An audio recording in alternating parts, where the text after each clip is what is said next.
Hello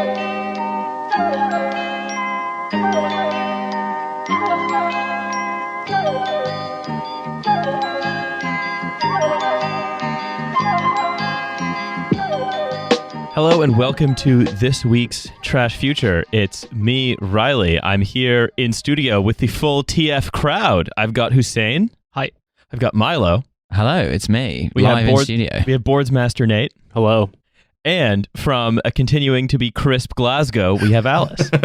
Yes, with my beautiful new microphone. Hello. I'm going to introduce it as Crisp Glasgow forever. And before we get into things, because They do love crisps in Glasgow, to be do fair. we have things to get into? I just want to remind everyone we are going to be at the Bristol Transformed Festival on the 6th of March, and we are going to be doing a live show in London with special guest Molly Goodfellow, friend of the show and fan favorite. For she is a Molly Goodfellow. For she is a Molly Goodfellow indeed. And that is going to be on the 11th of March at Vauxhall Comedy Club. Links for all of it is going to be in the description. However, sometimes an article hoves into view that I realize contains not just multitudes, but an entire show. A little slice of culture, a little slice of politics and the economy, all of these things put together that is so perfect that we cannot but gather round this old dusty podcast table, put on our headphones, and continue to do what it is that we do. A slice of that gabagool from the old country.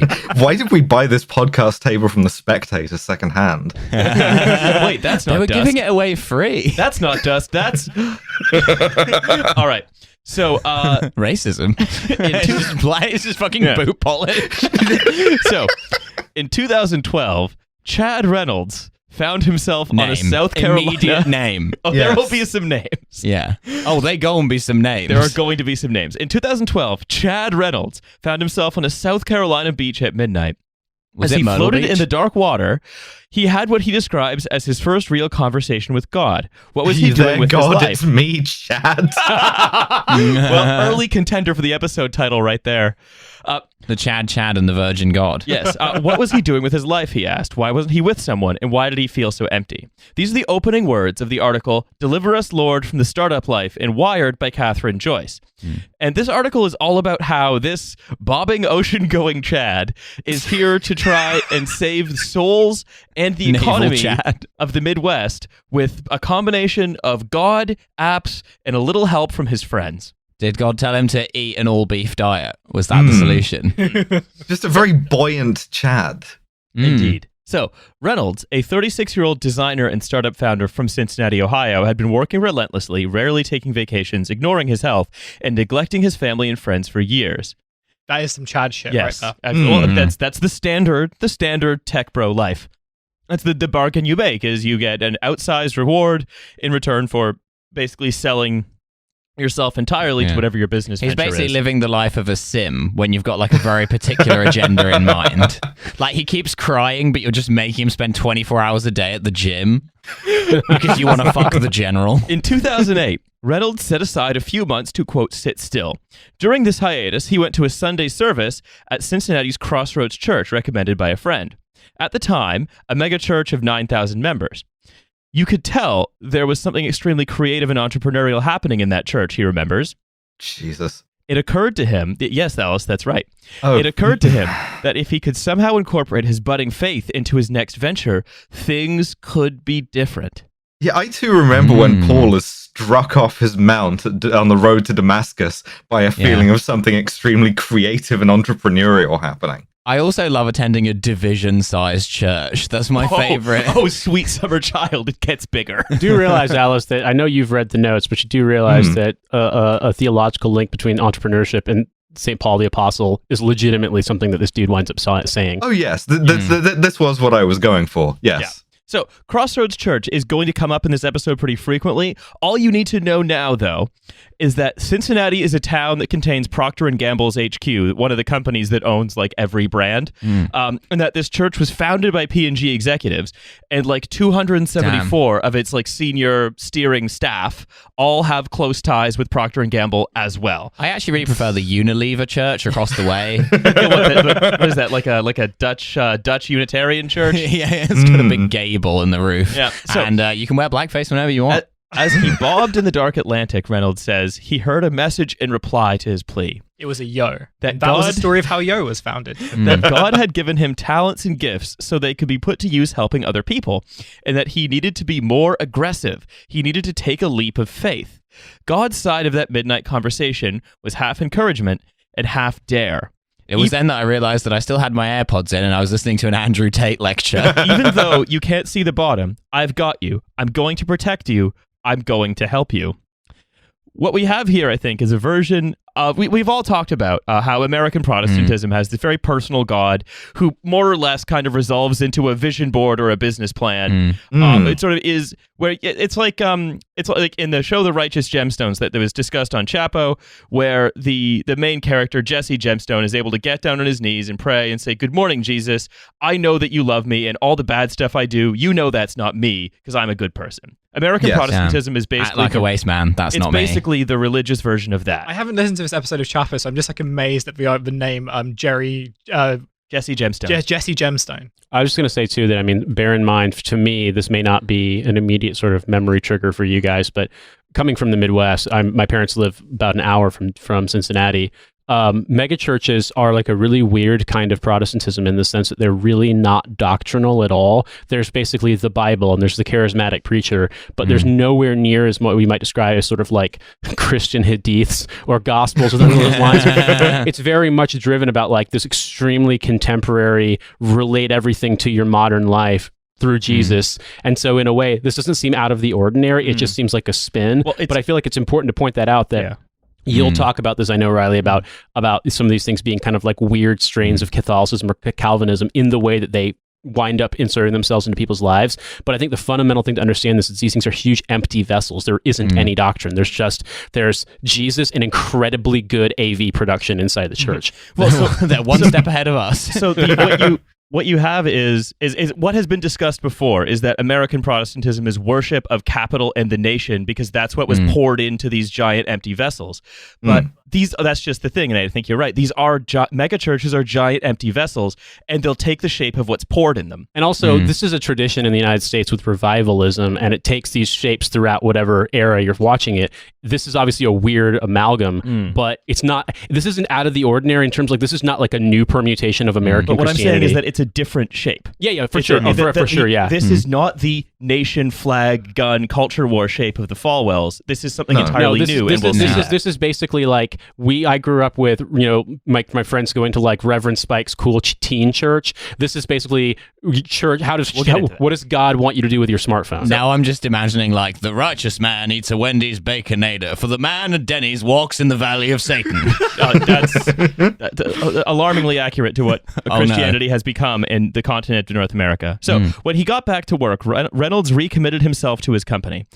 He describes his midnight conversion as, quote, getting an upgrade to his operating system. Oh, no. And came to see the mission of his company as a way of fulfilling the charge that God had given him to go out and improve the world. Has he become really buggy since then?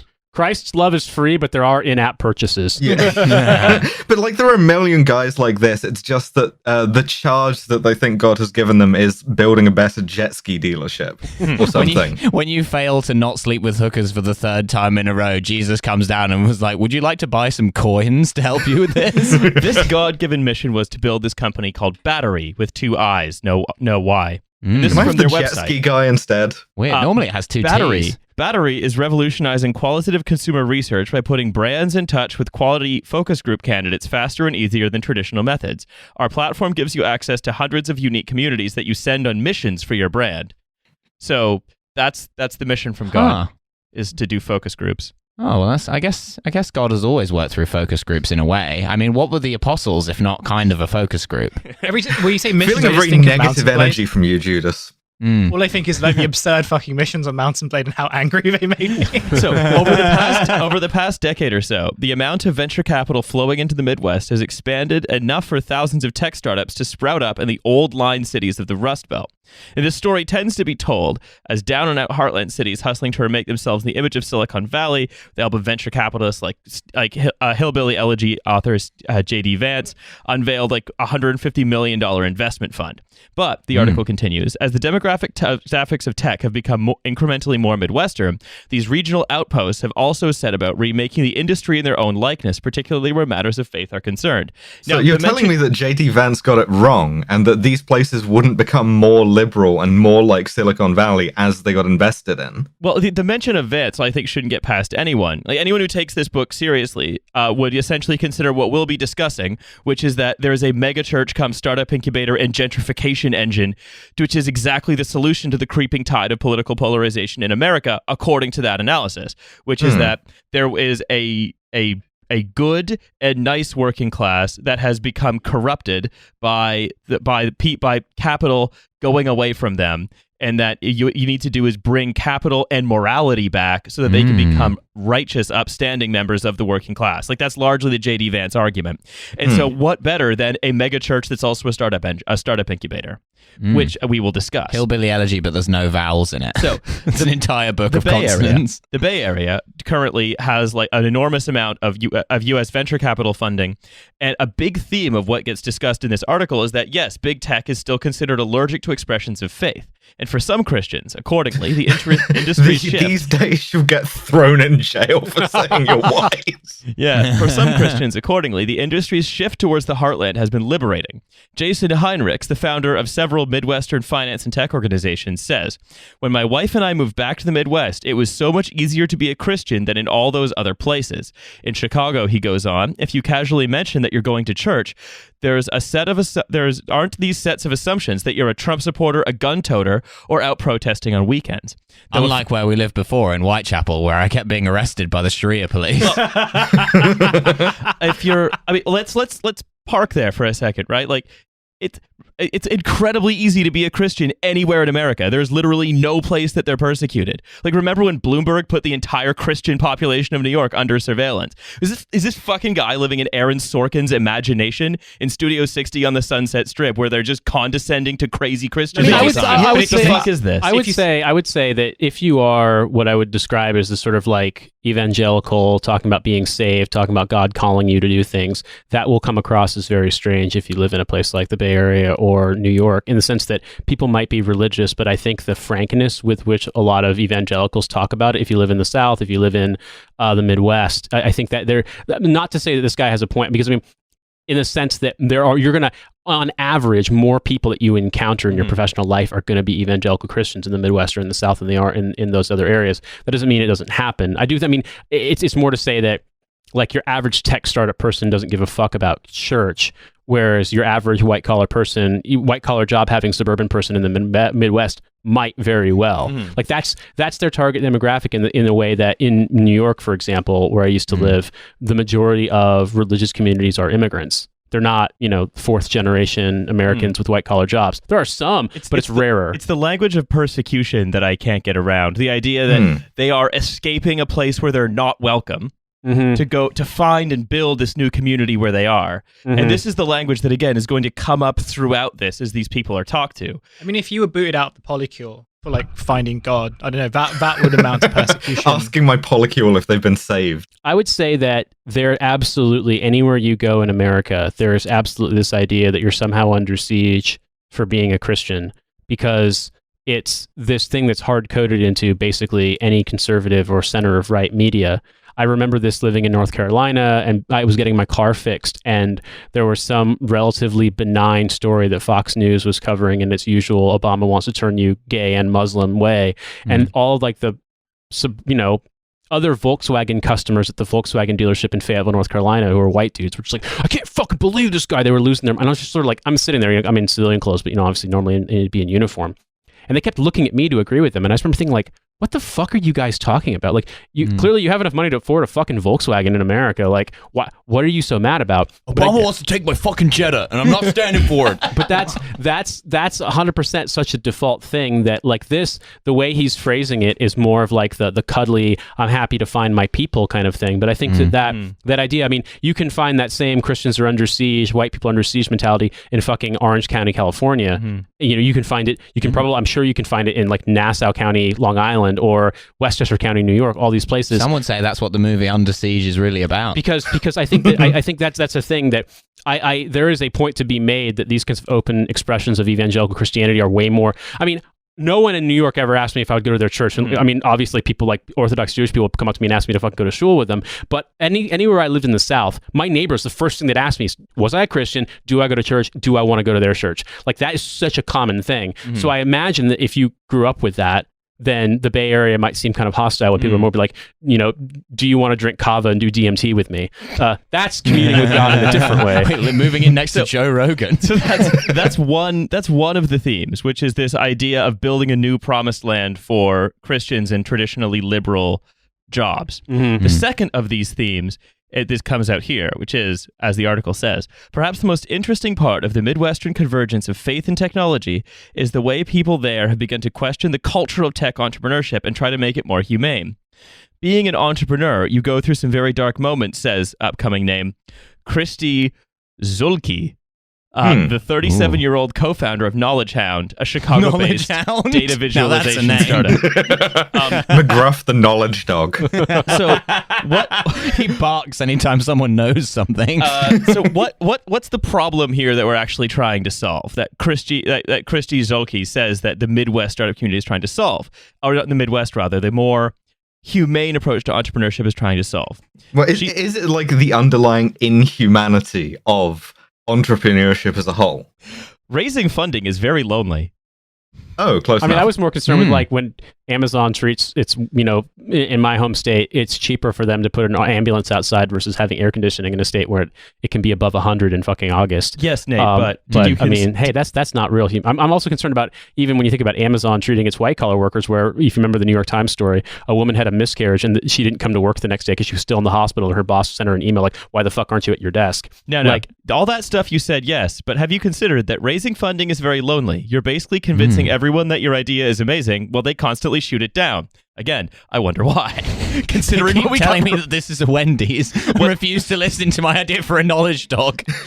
People keep shooting down my knowledge dog. Hate when the cops come to my house and shoot my knowledge. Steven Seagal runs over my knowledge dog with a tank. It's the sort of thing that can make people question their faith. Or if you don't have a faith, you start to clamor for hope that there's a light at the end of the tunnel. Now, if you don't have a faith, then you start a podcast. No. That's the correct This is hierarchy. like such a bizarre view of what faith is supposed to represent, right? I don't know if this makes any sense, but to me it sort of sounds, the kind of conventional way of supposedly seeking capital for your bizarrely knowledgeable dog is by convincing investors that their already inflated numbers are actually fine, and they'll just get more and more inflated, and you've just kind of got to believe in the numbers. And when your idea is so bad that you can't convince a bunch of high bird-brained VCs in Southern California that your knowledge dog actually does can also do racism as well.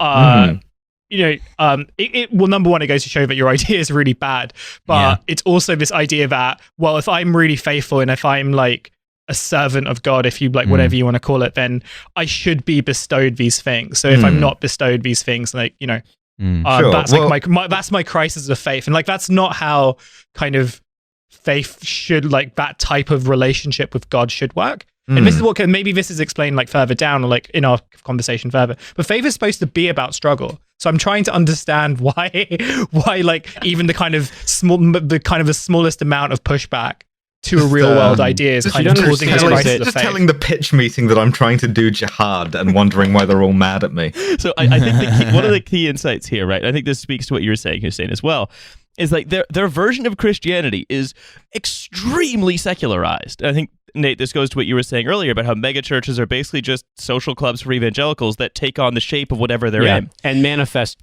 Republican movement conservatism into a sort of theological underpinning. And so it's basically if you think about the Gemstone Falwell personal God as a kind of justification for whatever you want to do, whatever hierarchy you're in, this is different. It's basically like that Gemstone Falwell personal God that just tells you everything and is a Calvinist wish fulfillment engine. It's different. It's concerned with works, stewardship, and ownership, but ultimately, and this is unstated, but again, runs throughout like a vein, reassuring you that you are destined to be on the top of a paternalistic hierarchy. I mean, but in a nice way, rather than in the F-150 way. And Hussein, to your point, it's not it's not a challenge. It's a reassurance. It's a comforter. It's a blanket. I mean, I will say, if you go into a meeting of Midwestern VCs and tell them you want to make Tinder, but that Jesus is calling you to make Tinder, but for ultimate frisbee, that won't seem as weird as if you said it in California, because in the Midwest, 2 of the people in that meeting have probably met their significant others that way. God called them to play ultimate frisbee together, and that's how it happened. So there is no more Christian ass sport than ultimate frisbee, to be fair. As you're praying, you won't look like an asshole. In many ways, in the end of the day, isn't Jesus the real ultimate frisbee? Hey kids, let me rap with you all.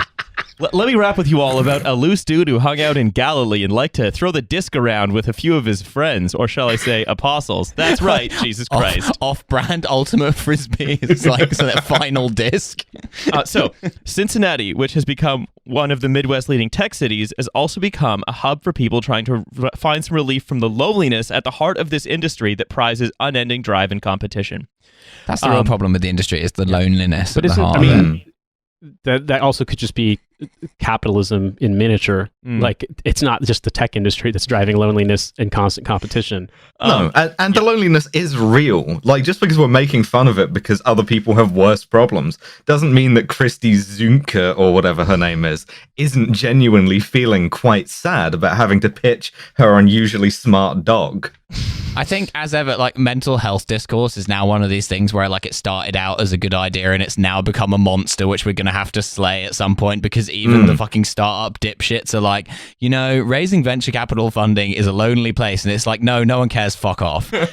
So, that there was a group for these people with this common interest to connect was in part thanks to Chad Reynolds, who we know, who banded together. The bobbing Chad. The bobbing Chad. Brother of Bert. Who banded together with a group of entrepreneur friends, including, and again, I don't know if there's like a name siren we can have, but Tim Brunk. That is a fucking Midwestern-ass surname. Hunks before Bronx. Very excited. Hunks before Brunk. Never been thunk. All these people wear a white polo shirt Business that's tucked brunk. into a pair of khakis. They all wear the same. That's like the Midwestern uniform. They're like an action man, and you can't take the khakis and polo shirt off them.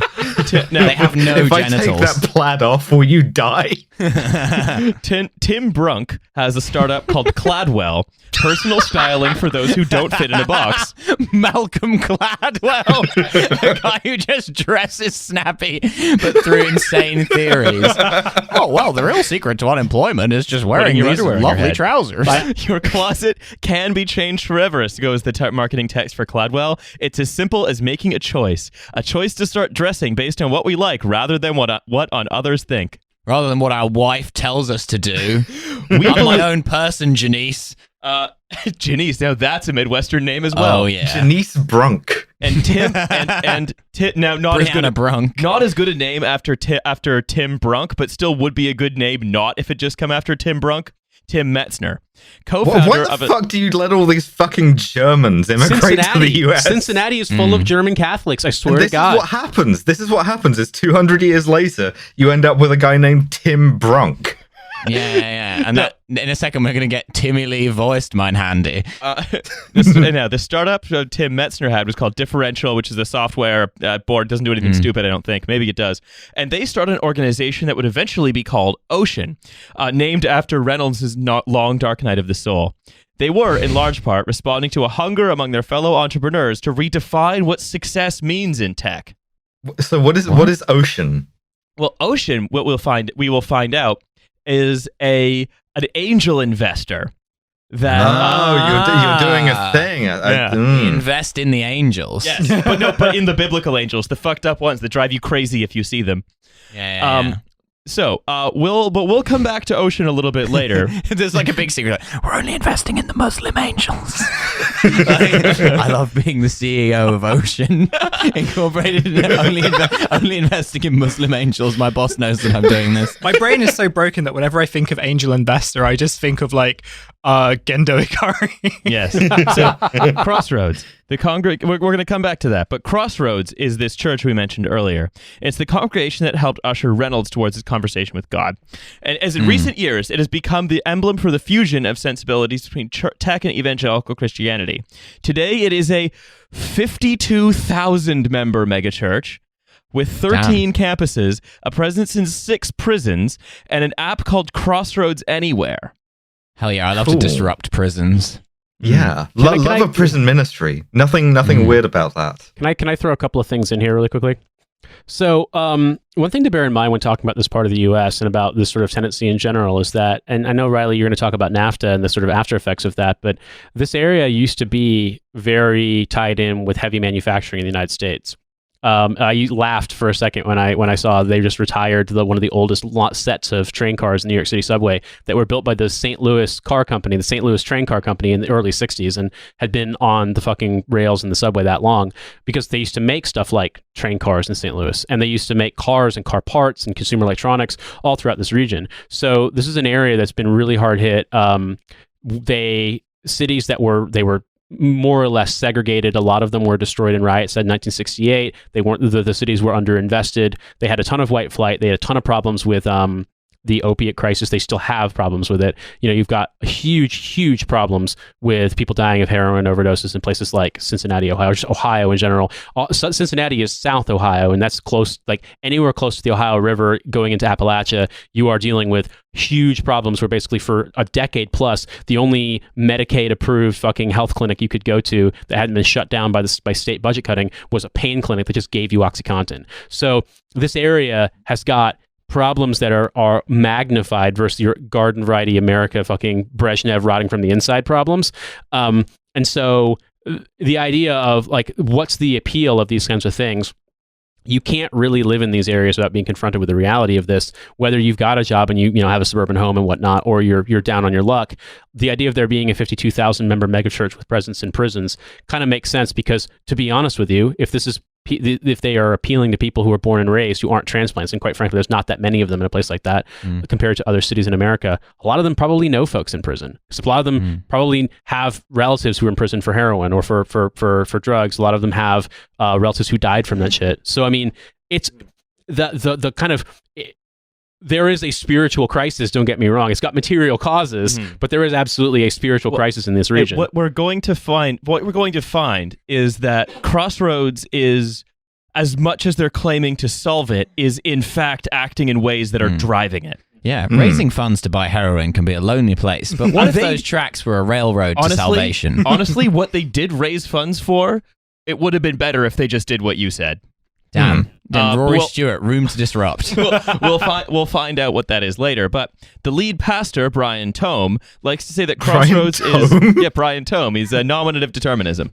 It strikes again. He's actually distantly related to the Chuckle brothers. They changed it at Ellis Island. It was originally Brian to me. So it's lead pastor Brian to me likes to say that Crossroads is, quote, more of a startup than a church.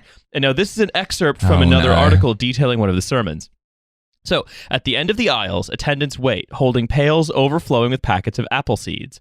God has placed this seed in you, and he wants to see it come to fruitfulness. Catholic alert. Sus. Tome says to the crowd, his spiked in style, dirty blonde hair, and untucked plaid shirt lending him the air of an aging film star. Wait, he's Guy Fieri. He's got let God tips. lead you to Flavortown. Yeah. No, he's the front man of Linkin Park when Linkin Park first came out. Yeah. Slathering barbecue sauce on the Bible. Bowing his head, he prays, asking God to lead everyone to the right seed that will bring forth the right fruit at the right time in every business.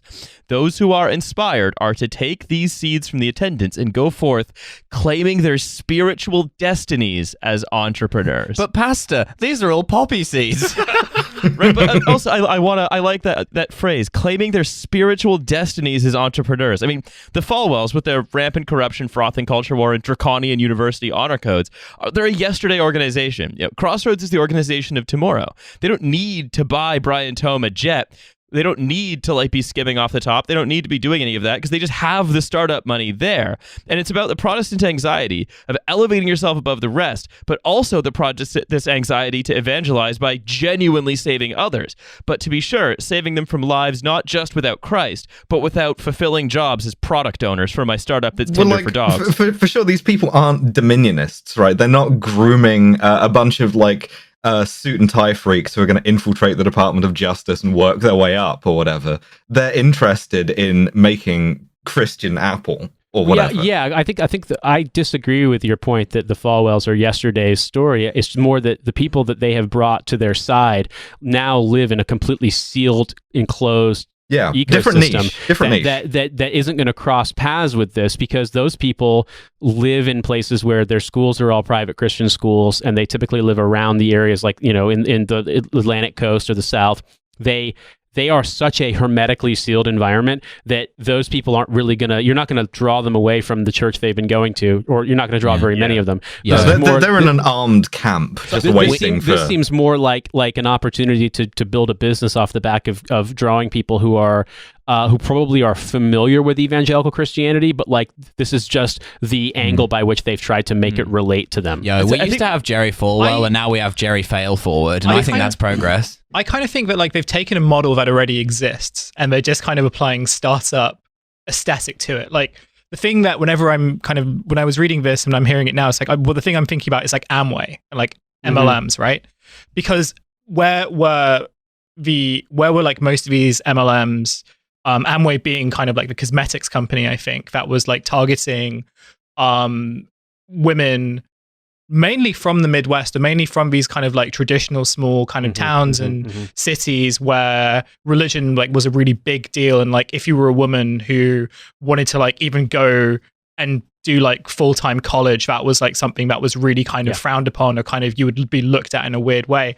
And what did the guys at Amway do? Like the people at Amway who were just kind of saying, well, you could run your own business from home and you can still kind of fulfill your Christian duties. You can go to church and work at the same time by getting more people onto Amway. You can look after your kids and have cosmetics parties and everything, and you can have a good Christian business. And the thing about Amway, obviously, was the same with all these MLMs, was like they were huge scams, and they were systems that just didn't work. Same with like things like ACN, which was targeted towards like young Christian men in America, and also ironically like young Pakistani men in the UK, who were then being told, go to the mosque and like recruit people to come join like ACN and everything, and don't worry about what we do or what we sell. Donald Trump is one of our patrons, etc. It sort of feels like this is the same thing, except what they're kind of doing is like they the way that they're advertising it is almost, look at like what's happening in California. There's like loads of kind of like success stories that have started, but the problem is like the secular approach of which startup culture is there, and it creates this kind of loneliness, and so what if we did that, but what if we kind of implanted Christian communal culture, and that way we can kind of create a better and more ethical and certainly more Christian Silicon Valley. What you need is success church, basically. Right. Yeah. And I mean, listen, more and more women want to start a business, but also believe that a woman's place is in the home. And that's why we've created Live Jasmine. So I think I slightly misspoke when I said Falwells are a yesterday organization. I think they are very much a today organization for what they do, but in terms of the next American religious group that is going to be pulling on the levers of where power is going to be, I put my money on Crossroads. SoundCloud religion. And something I want to point out too. I mean, I think I texted this to you guys when I was back seeing my parents back in October. Remember when I went to the gym and I sent you guys did I send you guys the photo? I mean, you were looking jacked. I'll admit that. No, I was too in awe of your pecs. It wasn't me being ripped. I went to the gym, and the front desk of the gym in the town my parents live in, was what I would describe as a motivational poster to like. It's basically said something to the effect of like Ben Garrison Christ. How sad would it be to be strong for the world but not strong for him? And it basically was strong for him as in strong for Jesus. It was like get jacked for Jesus. Yeah. Because the people who own the gym are evangelicals, and that. If you have grown up around that stuff, even if you weren't part of that community, it escapes notice because it's everywhere you go. Yeah. I grew up around that so much that, I mean, I remember just thinking about this the other day, driving to and from the town I went to college in, there were a bunch of like ads for like handyman services, and all their names were like Christian themed, like almost called Painting for the Master, and it had like a Christian fish sign on it because that's everywhere there. Like that's... So in a way, strong for a dude. In a way, this is kind of genius because basically, once again, it's like what if apps were for Christ? Well, and we'll see how this plays out. Back to the main article. The story of Crossroads' rise runs pretty neatly in tandem with that of Cincinnati, which 20 years ago was considered an urban cautionary tale. So like, and again, Nate, I'm sure you know this as well. Cincinnati is like a bunch of Fortune 500 companies like headquartered there, P&G, Macy's, Kroger, a bunch. It was also, after the signing of NAFTA, basically drained all the blue-collar jobs away from the state. Now, again, J.D. Vance says this caused a great moral decline, and that's the problem, but I digress. One of the key neighborhoods talked about in this article is called Over the Rhine, Always fucking Germans. largely named for the Germans who lived there ages ago. Anti-German podcast. Which was largely, and again, these are the people who the writing of J.D. Vance and the J.D. Vance types tend to ignore, a largely black working poor area. Yeah. Oh, but that's because when you talk about the working class, you mean the white working class, the bros. And this is going labor. This is going to come up again. This is also going to, and this neighborhood is going to come up again because it is a sort of focal point in the church's development. So, Crossroads was founded in the 90s by these Cincinnati executives, including these from Procter & Gamble people.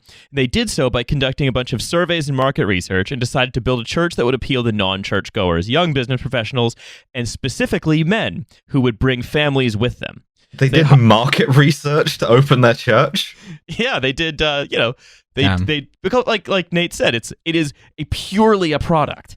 It is purely it's a thing to go on Sundays. Like we need to get more men into the church. We need to get away from this toxic perception that going to church is gay. We need to the Epic Bacon Church. Yeah. Oh my God. I have their manifesto, and Alice, I'm afraid you're right. Could God create a bacon sandwich so huge that he himself could not eat it? I mean, the Epic Bacon Church, Bacon motorcycle Budweiser Church. the Epic Bacon Church is the Kanye West church, right?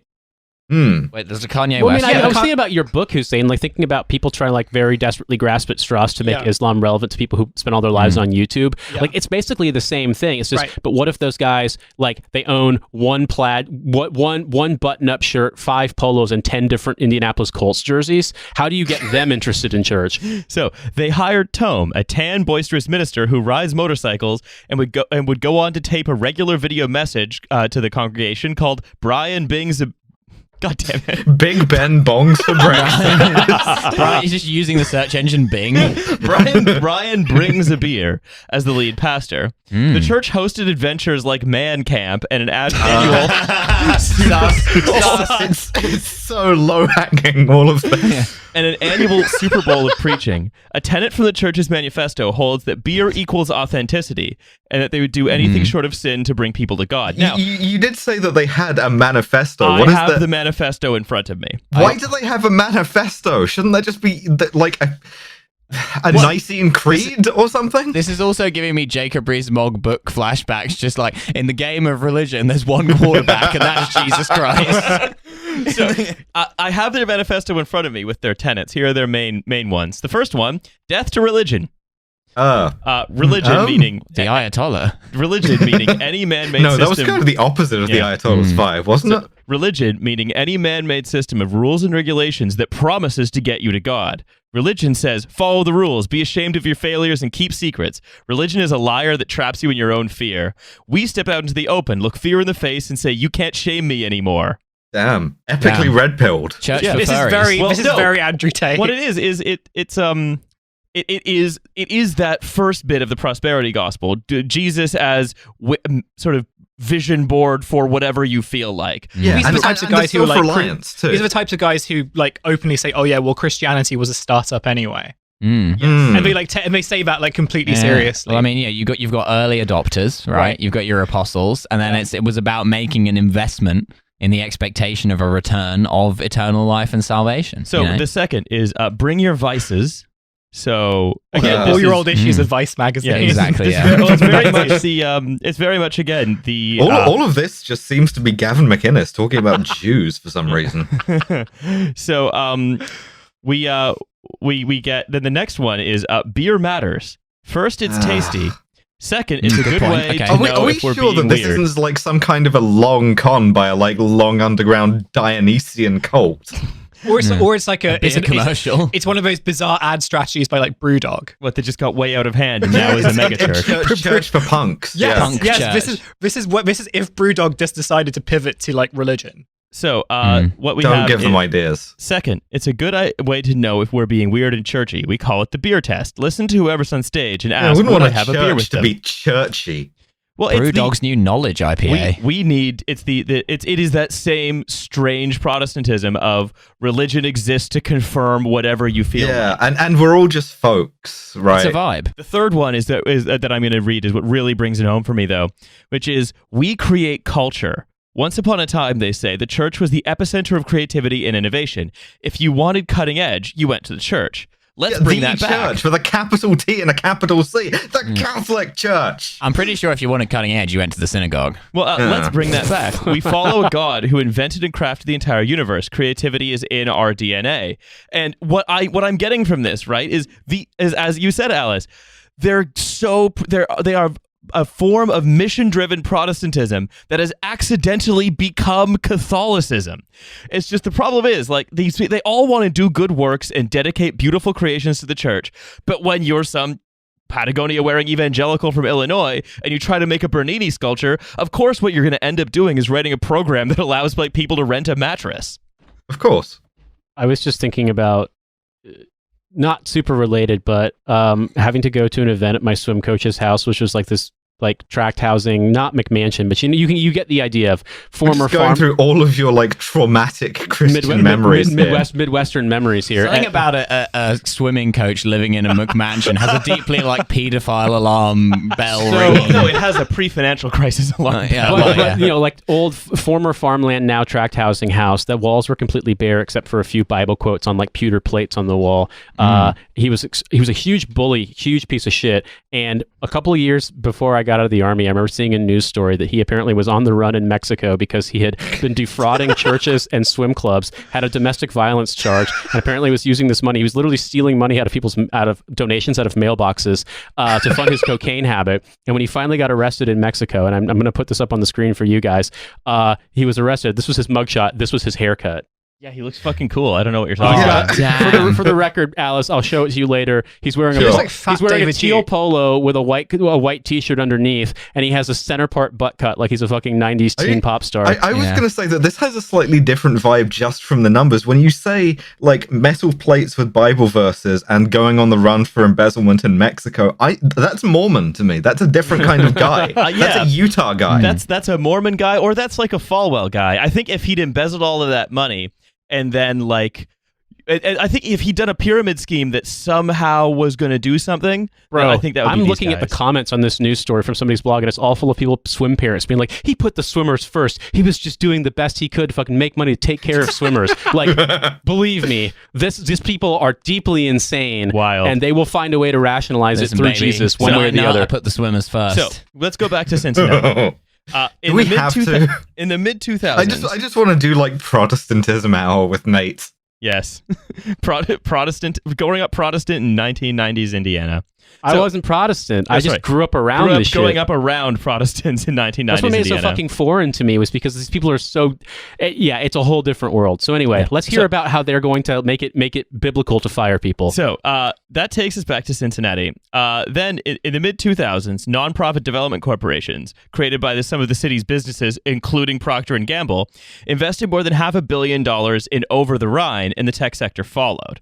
So they did the JD Vance thing. They just funneled high-tech funding into this like deprived neighborhood. And they did it before JD Vance wrote Hillbilly Elegy, and they didn't even do it to solve political polarization. And actually, before he invented thinking. If you think about it, there's never been political polarization in Cincinnati or the surrounding area ever since. No, and this neighborhood over the Rhine, right? That didn't have like any riots in the 60s. Did it have any 2000s. Any police shootings or anything? No, definitely not a police shooting shooting in 2000 that caused and then we riot. Had like a tech sector involved redevelopment, I guess. Oh my God, I'm sorry guys to bring it back, but I happened to look up his name, and now this is a story from 2018. Former swim coach Ken Stopcotty was sentenced in U.S. District Court to 21 months in prison on Friday for using counterfeit money at a minor league baseball game in April. Stopcotty admitted to bringing over 200 counterfeit $20 bills with him to a Dayton Dragons game on April 18th, 2018, making numerous purchases with the fake bills, including his ticket, food, beverage, and other concessions. He ended up using 41 of the bills, receiving genuine currency back on his purchases. When approached by investigators, he tried to hide an initial 54 bills under a stadium refrigerator. Officials also found 166 worth of genuine currency in the sole of his shoe.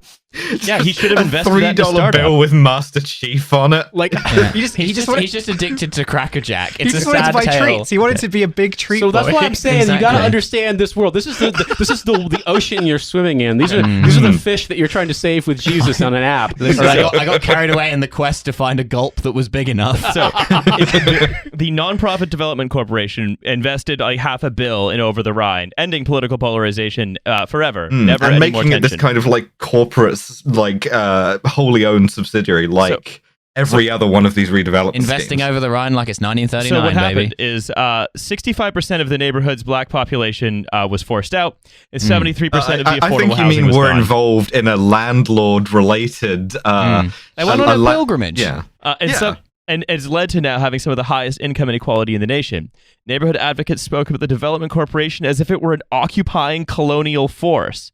But to the outside world, it became a shining example of a general Midwest flourishing of the tech and startup industry. But the thing is also, you cannot separate the role of Crossroads specifically from the way that this is happening. For example, Crossroads runs a job skills training center called CityLink, and CityLink owns a number of restaurants in Over the Rhine that serve as training centers for chefs to fill a shortage of chefs in Cincinnati required to work all of the chic new restaurants demanded by all the tech people who've moved there.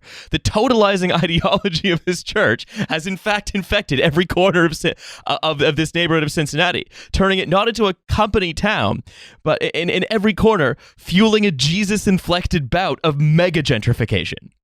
And also, as we remember, there's The lots of fucking these prison ministries. Yeah, gentrification equals cops, equals more non-white people in jail, equals prison ministries, equals people getting sent to do their job training to then serve the needs of the white tech saviors that are coming into this city. I'd love to do the fucking second wave of Victorian colonization, where we just do like the civilizing mission, but we do it in like a small corner of Cincinnati. Yeah, it's manifest. Well, that's the thing. Manifest destiny has flipped around, and it's going into the country again. And it's all on the blockchain. So that's the other thing, though. Do you think that the prisoners and the Crossroads prison flock get the same encouragement with the apple seeds that the white entrepreneurs get? Are they being encouraged to build their businesses? Are they being encouraged to be on the tops of these hierarchies to help others? I somehow doubt it. Sighing and fashioning a shiv out of apple seeds. Yeah. So the kingdom of heaven is here, and it has exposed brick walls, $4 coffees, and no black people. Sir, we've ascertained the prisoners had inspirational contraband. He was found with 14 pounds of self-belief hidden under his foreskin. So, fast forward to 2013, and the atrium of Tome's Industrial Chic Church has been used as an informal workspace. And this is all like in this same Industrial area, chic. right? It's all in this same area. There's $500 million over the Rhine. This is the kind of thing we're getting. And all these young congregants, including Reynolds, Brunk, and Metzner, were hanging out there working. I think I did my pupillage with Reynolds, Brunk, and Metzner. Yeah. At the time, recalls Brunk, there was little in the way of a support system for the young tech entrepreneurs that were starting to proliferate in Cincinnati. So Tome encouraged the folks at the breakfast gathering to continue meeting on a weekly basis and become one of Crossroads' numerous interest-oriented small groups. Yeah, to do an agile sprint. Yeah, they made a Microsoft Teams. Let's be clear. At this meeting, we're not just having breakfast. We're having brunk. Right away. Working Brunk. Working brunk. The meetings took on an intimate tone. All of us were a few years into our ventures, Brunk Because says. they didn't have more than 5 guys. That's the problem. Yeah. So long enough to have seen the vision and optimism turn to disappointment and betrayal. Brunk himself said he was haunted by the fictional depiction of Zuckerberg at the end of The Social Network, a lonely tycoon who ruthlessly alienated everyone. Just this guy Imagine being blazed emotionally there. affected by by a movie that shitty. Yeah. Yeah. Emotional. Did Also, you know both those twins were played by the same guy? emotionally affected by someone who got everything he wanted. Brunk says, you ask yourself why I keep doing this and what's a satisfying life. Damn, Okay. Judas really zucked everyone, huh? What is a satisfying life? What is his answer to what a satisfying life is?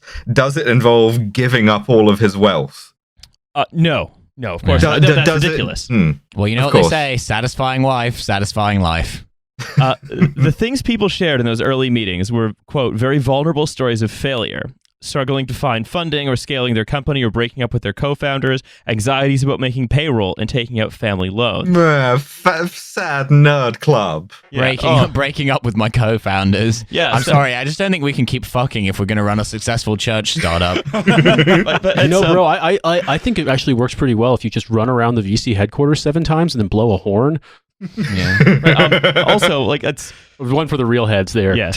So I love the idea of like doing interfaith dialogue by doing tawaf around the Crossroads Church too. Anxieties about making payroll or taking out family loans. Again, you can though. You can do all this. Yeah, but sometimes it makes you feel sad, and Yeah. if you're sad, you have to have a bunch of like-minded people to talk about that. Crucially, you have to do it in a place where there aren't any black people for a mile around. Dealing with all these problems is obviously very popular. They launched a public story sharing event called Unpolished, and over 400 people showed up to the first one. By 2014, I know. Just an open mic to be a sad nerd. Unpolished as one Dutch guy going, sure, does that mean we can wear the blackface or we can't wear the blackface? So, by 2014, Brunk, Reynolds, and Metzner decided to transform the community into something more formal, a non-profit business accelerator. This is Ocean. Officially, the organization's goal was to cement Cincinnati's status as a startup-friendly city and to, quote, increase God's presence in the marketplace by cultivating founders. They're Christians. God's last presence in the marketplace was hitting a bunch of guys with a whip. Yeah, wasn't it? Like, evict the marketplace. Well, we evicted it, but now we're finding a synergy by cultivating founders who will be good stewards of their success. Parable of the talent shit, of course. Yes. Parable of the Talents being a story in the Bible about how a rich man. You leave your servant. The master leaves his servant with some silver, and the servant wisely invests it and comes back with gold, and the master is very happy. This is in tension with, for instance, literally any of the rest of the New Testament. But whatever. So, Ocean is housed in the Parable of the Talents comes up dozens of times in this article, by the way. Of course. We cut a lot of them just because it was so repetitive. It was like, if you had another Bible verse you could reference other than, I think it's Matthew 25, yes. They would have, but they didn't, so...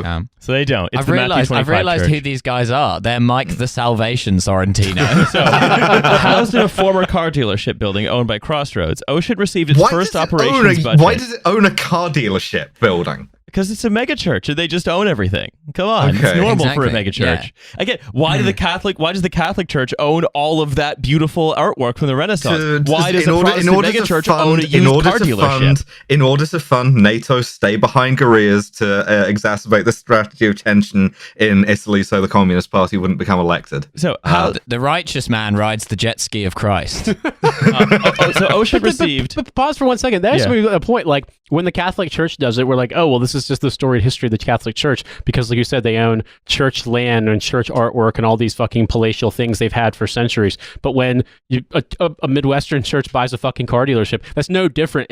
But to us, it rings this like crassness bell, if you want to call it that. Like Sure. just because. Yeah. Well, it's the same How many thing. Bernini's do they have in that car dealership? I think one of the differences is right. You can see it not just as a crassness bell. Dude, it's covered fucking floor to ceiling with Thomas Kincaid paintings. All right, I know the goddamn Midwest. So I think one of the things, right? Yes, you do point this out. We think it's normal for the Catholic Church to own a bunch of I don't shit. think it's normal. I just compared them to a bunch of No. But I think that's taken as a given. Like, yeah, it's taken as a given that happens. Whereas it's like extremely first year university student atheist and be like, oh, the Catholic Church, they're like a business, man. Wait, hang on. Flash forward 1,000 years and someone's displaying to some tourists the Sistine PT Cruiser. But I think the difference here is that with Protestantism and American Protestantism, it has transformed into something that has become so much like all of these elements of the Catholic Church. It's sort of worst worldly excesses. It has become that so quickly that it has just glommed onto it whatever's around, and that means in the Midwest, old malls and abandoned car dealerships. So, it received its first operations budget through a sizable grant from the church. The bounty of Crossroads' annual Beans and Rice Week. Milo, you made a prediction around this earlier, where members this motherfucker eating beans. where members you just fart for a week. where members eat frugally and pool their savings into several major church donations. I mean, This is from another. there's a thing. This is from another article. Traditionally, the money goes mainly to fighting the city's homelessness and heroin epidemics, but this time they put all $120,000 toward the accelerator. Cool. Of the PT Cruiser. Yeah. What I was gonna say was that Nate is right again. That the introductory sociology thing is right, because the Catholic Church did do all of this shit. There's a bunch of very fancy now churches in Rome that were just built on top of Roman temples just because that was what was there, and they would have been car dealerships.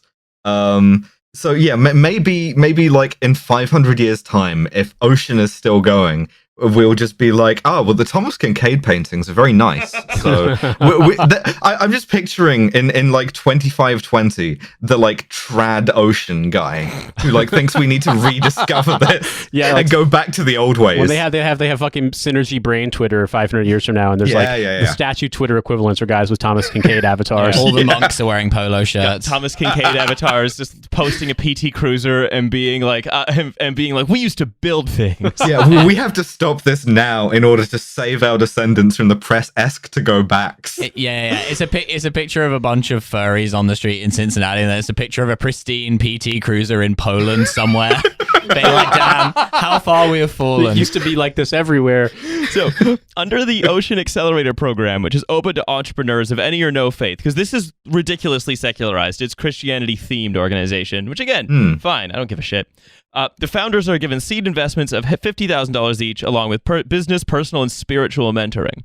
The curriculum builds up to a public demo day where participants then present their product, their Tinder for whatever, in front of an audience of potential investors from the stages of one of the churches. The mentoring is important too in the kind of theology here of this being an ideology, a faith of self-reliance, where your own grit, your own personal outlook and well-being is what makes a difference. It isn't just a glorified fruit machine. Well, here's the thing, that occasionally dispenses money. Alice, I can actually say I listened to a podcast of Brian Tome, and not Brian Tome, rather, Chad Reynolds, talking about this. And he said that he believes that his spiritual mentoring is all about the 5 sources of capital that God endows every human with. You call them 5 Salat, pillars. Zakat, Saum, and Hush.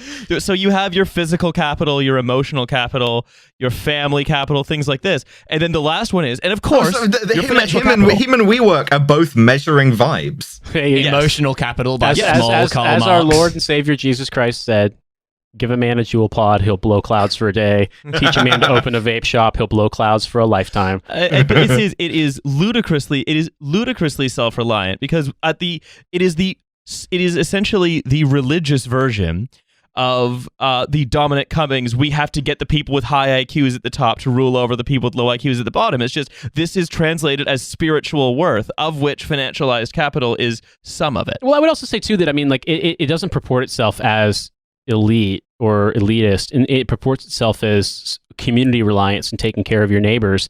The thing about it is it's really crucial here what you define neighbors as, how they define neighbors, how they define I think whiteness has a lot to do with it. It really does, and I think one of the weird things that you'll encounter with some of these things, some of these environments, is that it kind of furthers a sort of soft white separatism in a way that erases class boundaries, at least in the context of church, not explicitly we're all the same, but rather the idea that we take care of one another within a church. But that's only among the people who are, welcomed within that place, and invariably they're white, and invariably they have zero tolerance. They're not going through the prison ministries to make the coffees. Yeah, and if they, for example, openly love their gay children, then they're no longer welcome. I think that's an example. Yeah, I suspect that I don't know about this church. I suspect that they may. I think that because they are so secularized, that they're so open to, we're open to anyone of any faith, etc. I suspect they might take a little bit of a different but no less pernicious approach, and we'll see this come on. Well, they talk about like stewardship and stuff in a way that is, I think, more elitist, and I think that is the break with a lot of these other mega churches. Yeah. That is the way in which this particular empty vessel differs, is that they do have this idea of like this ideal of leadership and entrepreneurship. And indeed, it is one we shall see. So, and this comes out in how they try to instill what they call Christ leadership in their participants. Oh, I knew they would call it something awful. Scott Weiss, Ocean's founding CEO, is eager to ward off the impression that Ocean's counseling is just for believers or that it preaches an old-fashioned prosperity gospel. He says, "We in no way teach that because you came here, God ordains your business."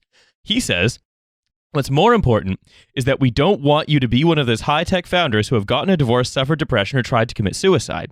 So it's wellness stuff. Yeah. So it's wellness stuff for people who prefer a slightly more conservative set of cultural empty signifiers. So like you can have like wellness stuff in the Bay Area. You can drink your kombucha, you can like fucking go on a meditation retreat, but you like, I don't know, people look at you slightly weirdly if you say church, right? But one of the big things, and this sort of takes off what you were saying earlier, which is that I think this is a church that's less likely to exclude you if you say openly love your gay child. I suspect, based on what I get from this article. I could be wrong. However, what they're much more concerned with is giving you the image of yourself as someone who has to control your employees. That's the message we come to again and again. Before we get to that, here are some of the startups that have been backed by Ocean recently. Vert makes real estate investing accessible and affordable for individuals and families. Our real estate investment platform enables you to invest as little as $15 in attractive rental properties using a crowdfunding model. So, aside from it being called Vert, this is just like, you see the gentrification link here, right? Yeah, like, of course. You and all of your white friends can go in on an attractive rental property that someone who is not white has been evicted from. Mm-hmm. Not that this is exclusive to white people. Like, something I point out too is that some of these areas are some of the worst hit in America from the foreclosure or subprime crisis in the last decade. So, I mean, lots of people I know from the region have their families who've lost their homes, and so one of the big kind of pernicious things that has happened in American capitalism is that funds like these and larger funds, you know, they might share the investment capital for, have been buying up foreclosed homes and now rent them, and so like it's terra nullius. It's this shift towards renting, and so in a way, here you have an aspect of that being rebranded as empowering for people, you know, even if they can only, I almost said bung $15 a month. If they bung a bob. If they bung enough bob. Yeah. I mean, and this is like not a new thing even for gentrification, even in black areas, like talking about like Korean American groups. They have like sometimes Ks, which are like friendly societies where you do exactly this. You bung bob, and then once each month somebody gets the total collection of bob, and you can use that to maybe buy a store or whatever. So like the mechanism here is very, very well established. It just has a dumber name now. I thought I'd never own property, but I actually bunged enough bob to own a share in a clock tower, and now my tenant is a hunchback. And also, they have the way that they're a technology company, of course, is that they have a proprietary neighborhood rating algorithm. Yeah, it is a Korean American K society with an attached message board for where you can be racist, and you can do next door stuff and be like, I saw some teens. Oh, if you think that's bad, check this out. Spatial.ai is the world's first human-driven location data set built by categorizing billions of conversations from social networks into actionable consumer segments. Did they just back every single startup that was like, we invented a way of like locking your car doors really quickly? Read the mind of any community on a map. So I actually and it just shuts the car door lock for you. So I actually read more about this, and the founder, whose name is Faust, worked very, very, very funny, right? He worked very, very hard to make it something that didn't just tell people to not go into black neighborhoods, and it was really hard to make the app not that. And now producers are trying to make a deal with the devil. I've worked really hard to make these calipers not do phrenology. Yeah. And now it just produces. Now it's just a map that shows you a yellow cloud where there are good restaurants or whatever. But yeah, these people they can't stop making a racialized underclass. Yeah. Using my calipers to steadily plot the course of a ship across the map, but just sweating as I look at the heads of all the other people in the room. No, not down that road. That is what it is, though, right? It's completely incidental whether or not any of these people are on a personal level racist, right? They're still in over the Rhine. They're still buying these properties to rent. And even if they're being perfectly nice and oblivious about it, and even if they think that Black Lives Matter and they wear shirts and they go to marches and things of that nature, they will still be engaging in racial violence without even knowing. So here's the we'll get to that in a moment. But here's the third app that I found, which is called Fletch, which it's about us. Just has a 3-step process. Stop trying to make Fletch happen. Step 1: students download the Fletch app. Step 2: the Fletch eye beacon takes attendance by detecting the presence of students' phones with the Fletch app on them. Step 3: Cha-cha now, y'all. attendance records are available in real time at admin.fletch.com. Password admin. Yeah, so that it made What if your phone was the cops? Yes. What if your phone was the I campus take security? back everything I just said. This one knows it's doing racial violence and just thinks it's good. Well, my thinking when I hear this is that this is the very kind of first phase of building a kind of pseudo Silicon Valley, right? Which is that all the investment is going into these apps which are taking over property, taking over land, taking over surveillance. Remember the neighborhood activists who said that they were a colonial force?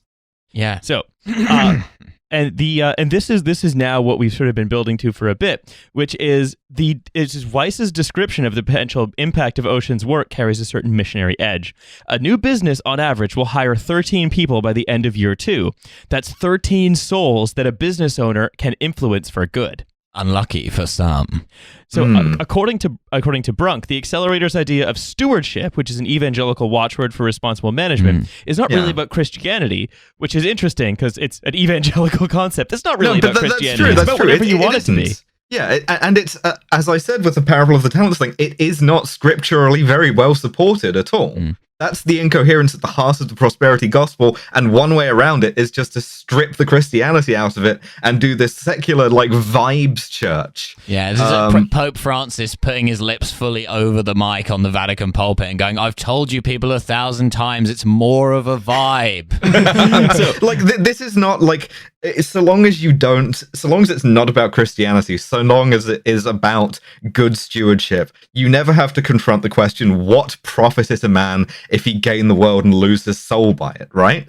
It becomes this quite anodyne sort of corporate thing, and you still have all of these nice signifiers like church with a capital C, and it's so cynical and so evil, and I hate the idea that my immortal soul, bad enough that I have to suffer Tim Brunk in this life without him pursuing me into the next one. So their idea of stewardship is about being a good boss, giving employees decent benefits, and reinvesting profits locally, like from the commandments, Yeah, of course. But if we want to talk about stewardship and local reinvestment, this is from another article about Over the Rhine that I hope should engender a feeling of smoldering rage in everyone hearing this. I'm ahead of you. Over 4 years, Rachel Thompson, a longtime black resident of Over the Rhine. Long-time black resident, first-time caller. Over 4 years, Rachel Thompson, a longtime black resident of Over the Rhine, saw her rent creep up with promises of ceiling fans, hardwood floors, and a new bike ramp that she never saw. Thompson is now working 100 hours a pay period to make her ends meet and pay her rent. I'm working, she says. I'm working a lot, and it just seems like I can't get my head above water. It almost feels like you're drowning.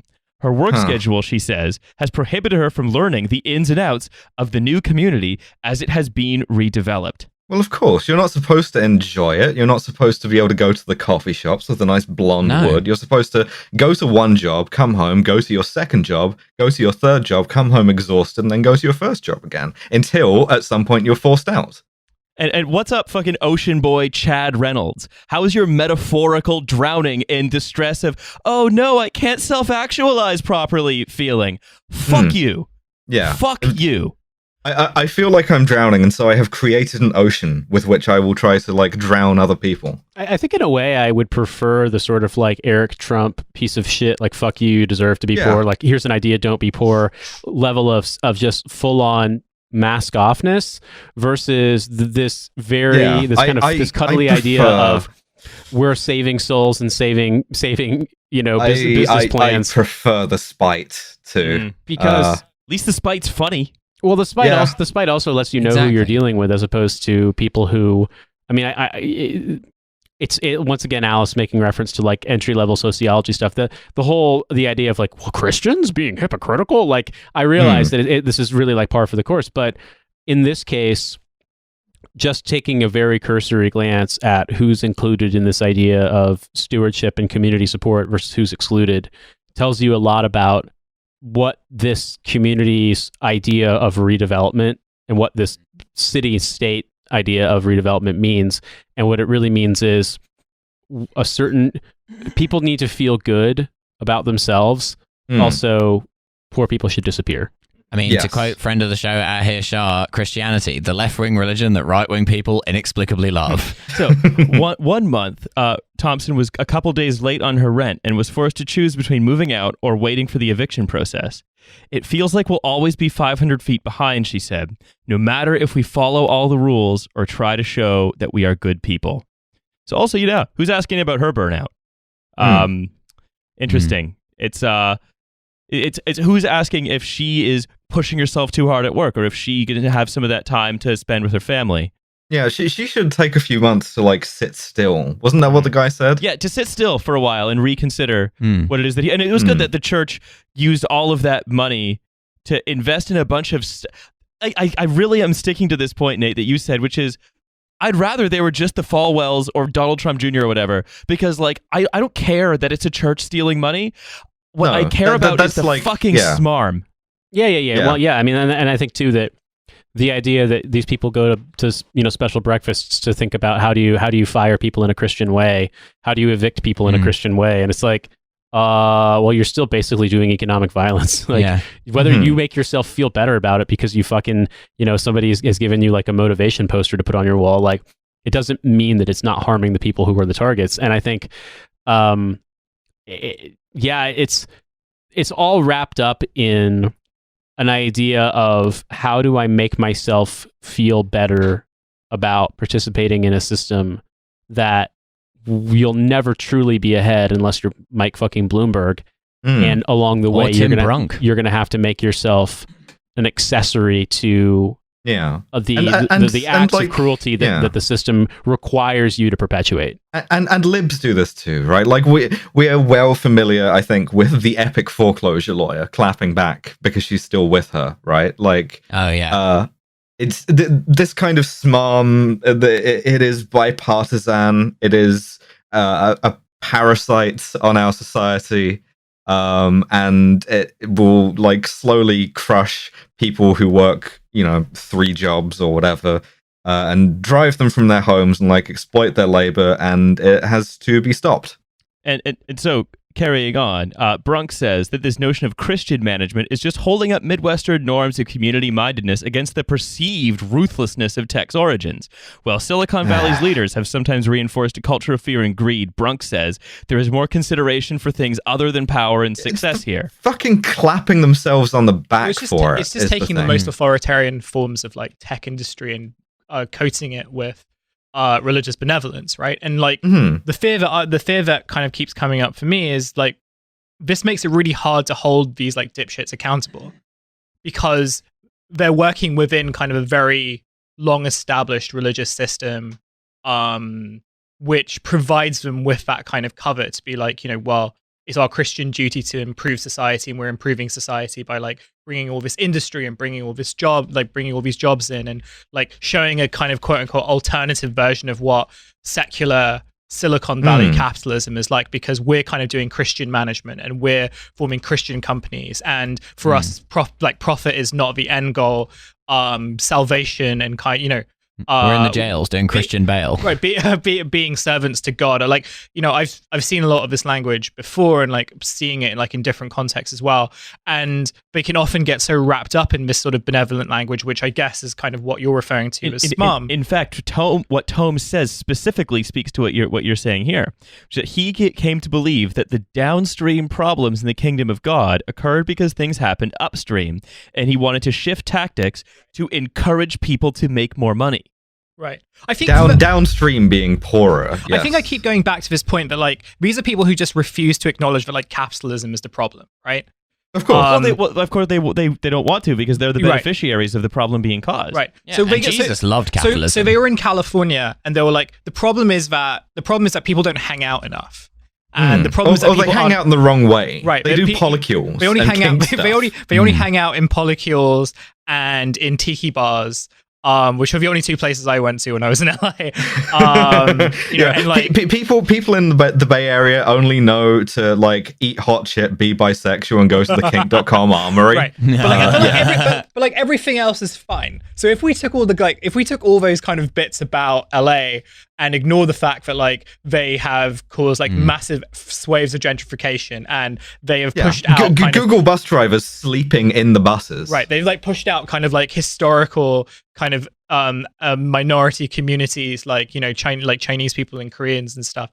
And they've made LA like one of the most unlivable cities in the entire world. And we just take that to Cincinnati and we build Christian LA. Everything, and that's what it is. Like from every time you're reading this out, it's like they're trying to build Christian Los Angeles. Well, the trouble is these LA people, they have their polycule, but they don't have a weird name like Polycule.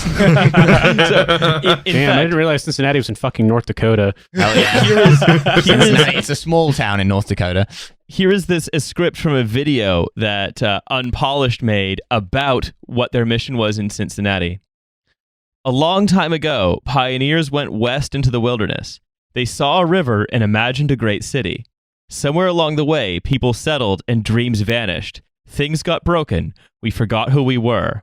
The images at this point shift to images of buildings with boarded up windows, empty malls, and barbed wire fences.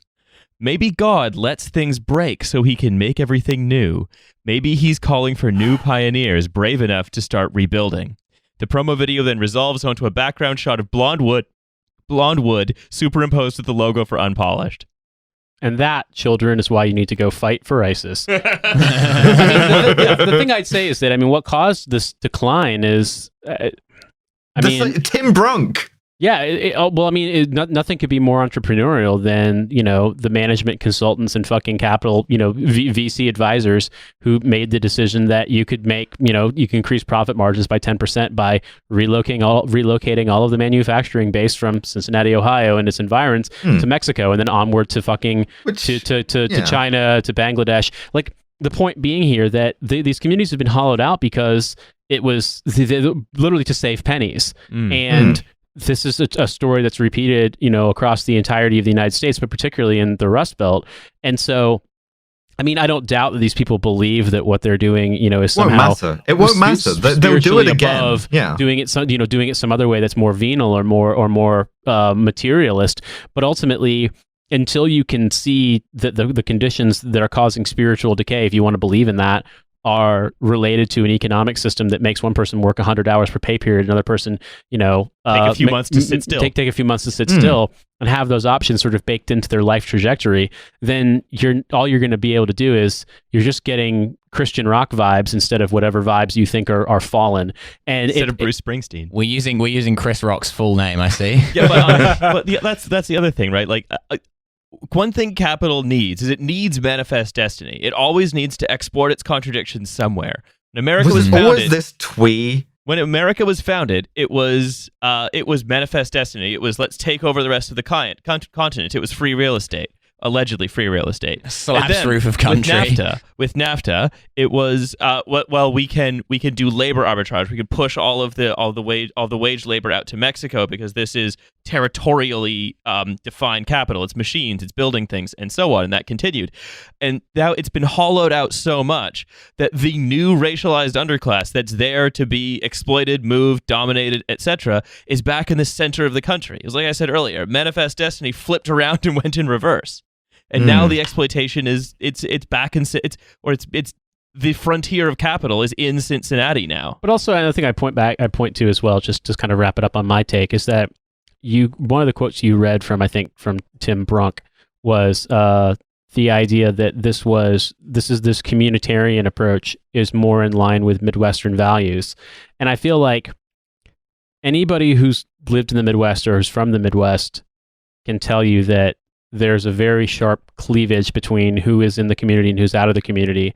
And the entire history of the Midwest is one of extreme violence. I mean, violently depopulating the area of Indians, and then subsequently the labor struggles and the racialized labor struggles, and the fact that, I mean, my home state was the only state that was openly run by the Klan. Now, it's a northern state, but the Klan was the dominant political movement in the 1920s, for example.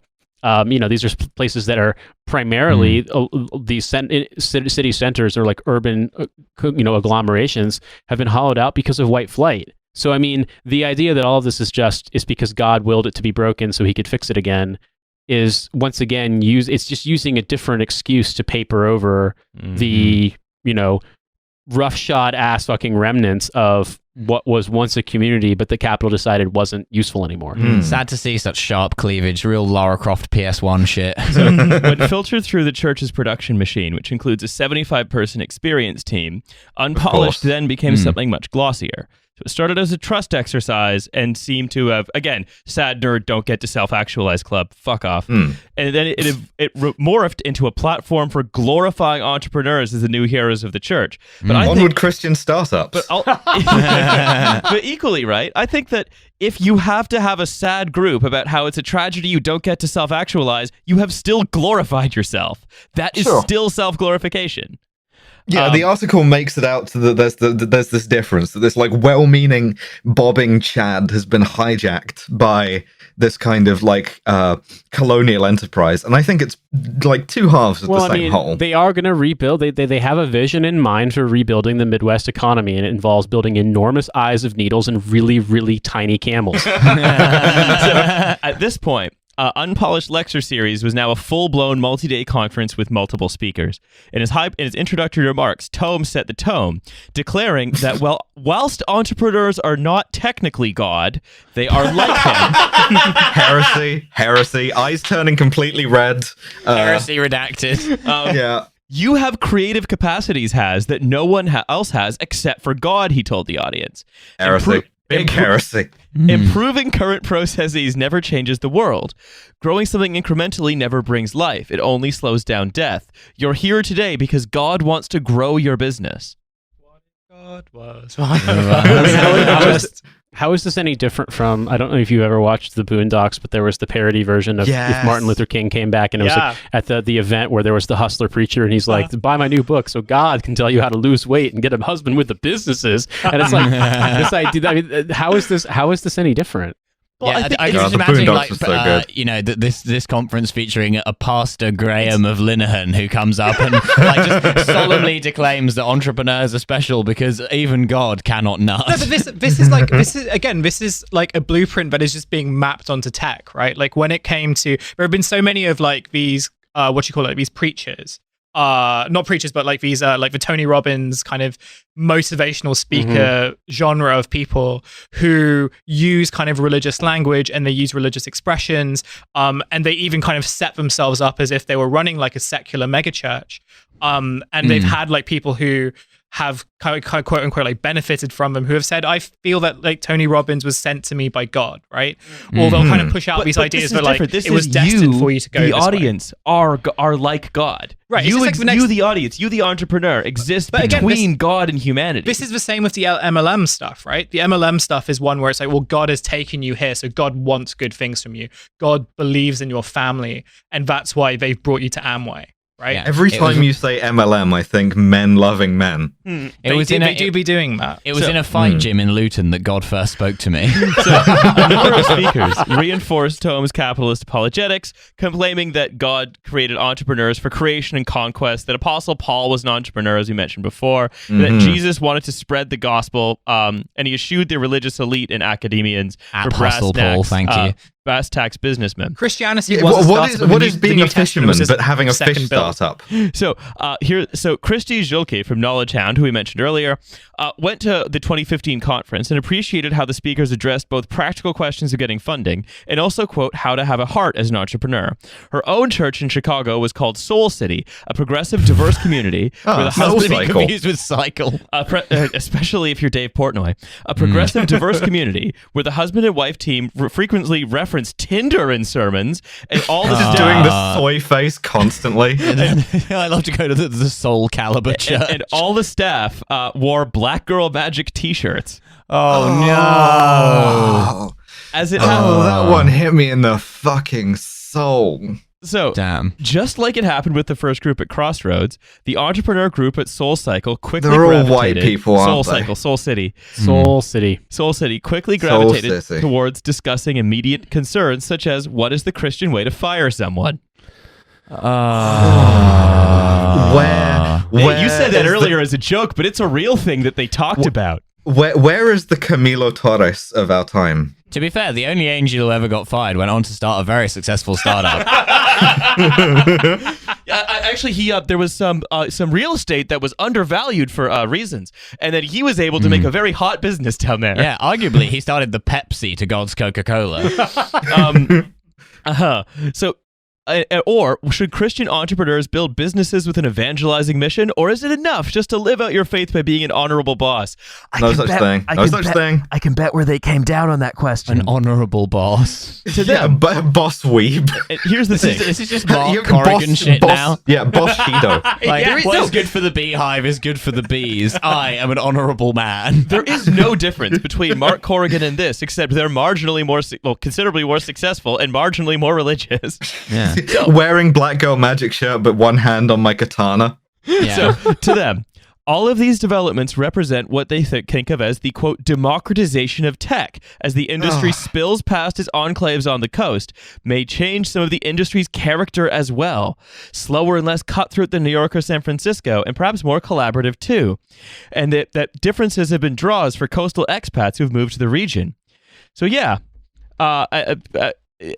Democracy. The democratization of tech. Ask Rachel Thompson how that's going. What if on top of her 3 jobs, she just learned to code? Then she could be part of the democratization. Well, what the democratization of tech for them means is there's a little more mild social conservatism, and I'm going to work a 12-hour day instead of a 20-hour day. It means that Rachel Thompson still can't live in her house, or if she does, she still has to work 3 jobs. It means that she doesn't have access to any of this venture money, which is going towards starting up someone else's scammy app.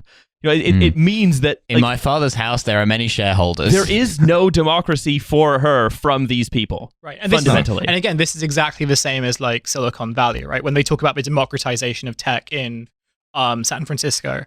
What they're talking about is anyone can build a startup, and there's so many incubators, and you can just rock up with your keyboard and you could make millions without kind of saying, but well, actually, the people who control the wealth to make my millions in San Francisco with my keyboards. I'm gonna do a startup about space. Yeah, there's just enough money in the startup competition to save the community center. Right, but the people who save D-Ream. There's a small amount of people who own the wealth in San Francisco. And a lot more people have gone broke in San Francisco than they have been successful. And again, the people who always fucking lose in this are the people being gentrified out of neighborhoods that they've lived in for generations. And when we talk about Rachel Thompson, we're talking about the same thing. We're talking again about a very small group of people who control the wealth, who will fund a bunch of really dumb startups once all the kind of Christian Airbnb and Christian Tinder have gotten to their max. Christian J-Date. Be with thee. Well, Right. abide with me. And then the result of it is basically, again, the result of it is fundamentally gentrification, and gentrification that fucks over people of color.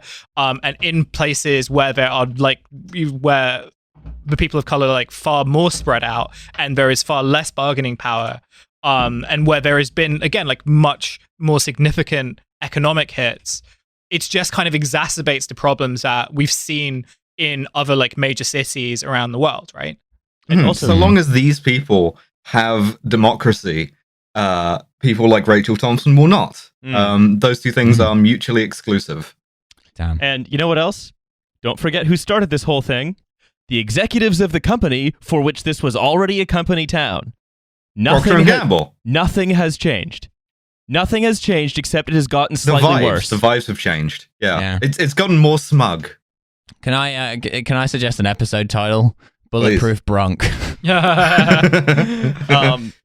Anyway. Brunk 2.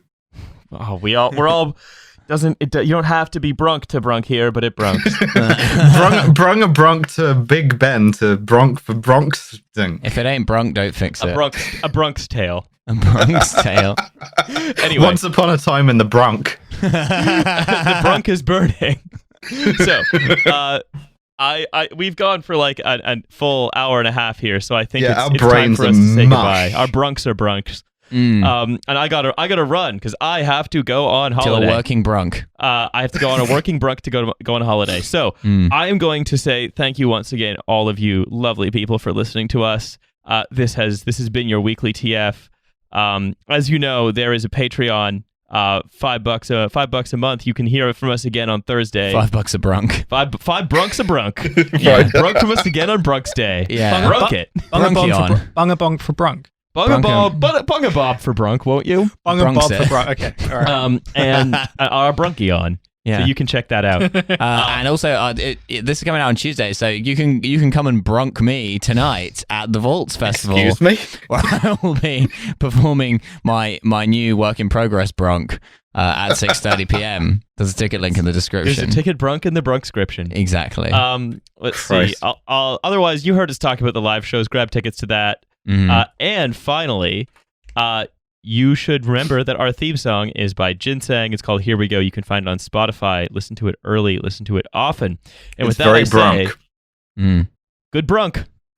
Brunk. Good brunk to you, sir.